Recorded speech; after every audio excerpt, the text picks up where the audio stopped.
आदरणीय मित्रों, नमस्कार। मैं ओपी शर्मा, ज्योतिषाचार्य, नई विद्या ज्योतिष परामर्श केंद्र में आपका हार्दिक स्वागत करता हूं। ज्योतिष ज्ञान के इस कार्यक्रम में यूट्यूब चैनल में, जैसे कि आप जानते हैं, हम धन योगों की एक श्रृंखला आरंभ किए हुए हैं, लग्न वाइज धन योग। तो आज इससे पूर्व हम धनु लग्न से संबंधित धन योगों, वसीयत से धन, राजयोग, लक्ष्मी योग, विपरीत राजयोग के बारे में जानकारी दे चुके हैं।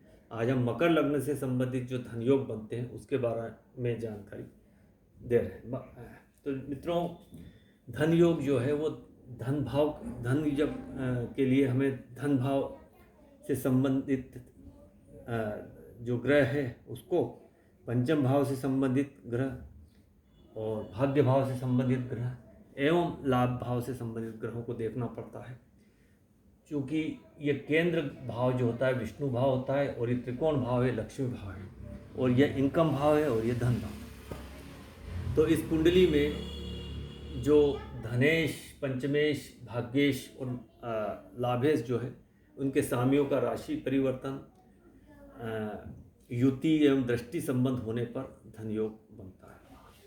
अब जैसे इस कुंडली में जो शनि है, यदि धन भाव में ही हो या पंचम भाव में हो या भाग्य भाव में हो या लाभ भाव में हो, तो ये धन योग है। इसके अलावा शुक्र यदि पंचम भाव में हो या भाग्य भाव में हो या लाभ भाव में हो या धन भाव में हो, तब भी यह धन योग होता है।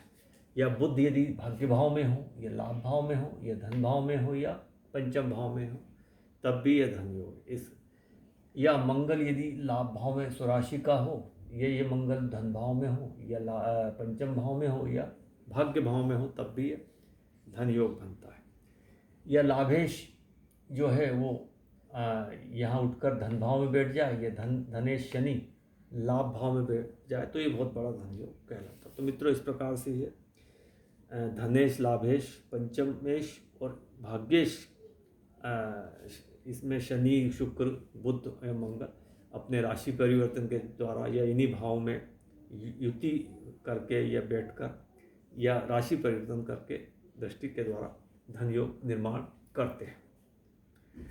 अब हम वसीयत से धन प्राप्ति के योग बतला रहे हैं। तो वसीयत से धन प्राप्ति में अष्टमेश अष्टम में हो या अष्टमेश अष्टम को देखता हो या ये अष्टमेश लाभ भाव में बैठता है, तो वसीयत से धन प्राप्ति होती है। मकर लग्न में जो अष्टमेश होता है वो सूर्य होता है। सूर्य यदि यहीं बैठ जाए तो जातक को वसीयत से धन की प्राप्ति होती है। या ये सूर्य धन भाव में बैठता है और अष्टम को दृष्टि देखता है, तो भी जातक को वसीयत से धन की प्राप्ति होती है। या ये सूर्य लाभ भाव में बैठ जाए, तब भी जातक को वसीयत से धन की प्राप्ति निश्चित रूप से होती है।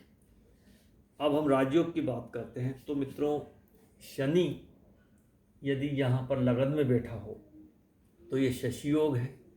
या ये शनि यहाँ पर दशम में बैठता, तब भी ये शशि योग है, और जातक को किसी ग्राम का, नगर पंचायत का, नगर पालिका का, नगर निगम का ग्राम प्रधान होता है, और श्रमिकों का भी नेता होता, लीडर बन जाता, नेता होता है, मुखिया होता है, और उसको जमीन जायदाद, पद प्रतिष्ठा आदि प्राप्त होती है, और लोगों को रोजगार देने में वो सक्षम होता है, फैक्ट्रियों का मालिक भी हो सकता है।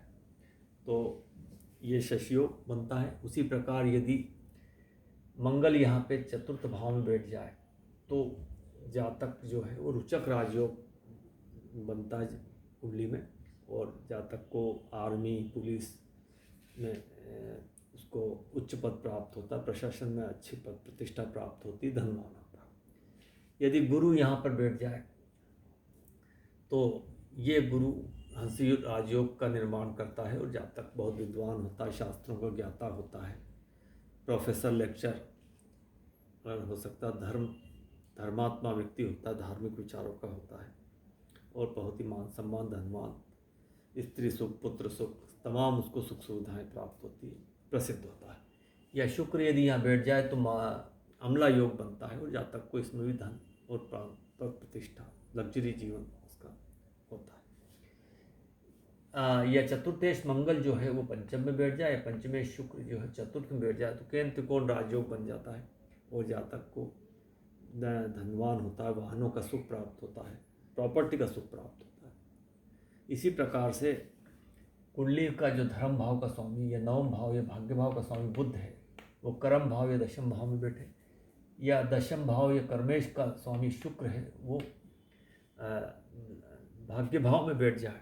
भाग्य भाव में हालांकि नीच का हो जाता है, लेकिन अगर इसका नीच भंग हो जाता है तो ये धर्मा कर्माधिपति राजयोग बनता है। और धर्मा कर्माधिपति राजयोग जो है व्रत पाराशर होरा शास्त्र, जो कि ज्योतिष की बहुत ही विशेष और महान रचना है, क्लासिकल बुक है, उसमें इसको बड़ा स्थान दिया है। जातक जो है इस राजयोग की वजह से एमएलए एमपी बन सकता है, गवर्नर बन सकता है, मंत्री बन सकता है, राजनीति में बहुत ही उच्च पद प्रतिष्ठा राज्य स्तर पर या केंद्र स्तर पर इस राजयोग के माध्यम से प्राप्त कर सकता है, और सभी सुख सुविधाएं उसको मान सम्मान सब प्राप्त होते हैं। तो ये राजयोग की बात हुई। हम लक्ष्मी योग की बात करते हैं। अब लक्ष्मी योग में लग्नेश शनि यहाँ लगन में हो और भाग्येश बुध यदि भाग्य भाव में हो तो ये लक्ष्मी योग है। या ये बुध जो है वो लगन में बैठ जाए या लग्नेश शनि भाग्य भाव में बैठ जाए, अर्थात भाग्येश और लग्नेश का राशि परिवर्तन हो जाए, तो यह तब भी ये लक्ष्मी योग है। या ये जो लग्नेश और बुध है जो अपनी उच्च राशियों में या स्वराशि में बैठ जाए, शनि जैसे यहाँ बैठ जाए, और जो बुध है वो यहाँ पर ही उच्च राशि का है, लेकिन यदि ये षष्टम में भी बैठ जाए तो भी यह लक्ष्मी योग बनता है। इसके अलावा ये जो लग्नेश और बुध जो भाग्येश है शनि और बुध, ये केंद्र में कहीं भी बैठ जाए या त्रिकोण में बैठ जाए या धन लाभ भाव में बैठ जाए, तब भी यह लक्ष्मी योग कहलाता है। तो ये हुई लक्ष्मी योग की बात। अब हम विपरीत राजयोग की बात करते हैं। तो विपरीत राजयोग मित्रों त्रिक भाव के स्वामियों से बनता है। षष्ठम, षष्ठेश, अष्टमेश और द्वादशेश जो है, अर्थात बुध षष्ठेश, सूर्य अष्टमेश और गुरु द्वादशेश वेश इन्हीं भावों में बैठे हों तो ये विपरीत राजयोग होता है। अर्थात जैसे बुध यदि ये षष्टम में बैठे हों या अष्टम में या द्वादश में बैठे तो ये विपरीत राजयोग, या सूर्य यदि अष्टम में बैठे या द्वादश में या षष्टम में तब भी ये विपरीत राजयोग, और गुरु अपने भाव व्यय भाव अर्थात द्वादश भाव में बैठा हो, या ये गुरु यहाँ षष्टम में हो या अष्टम में हो, तब भी ये विपरीत राजयोग बनता है।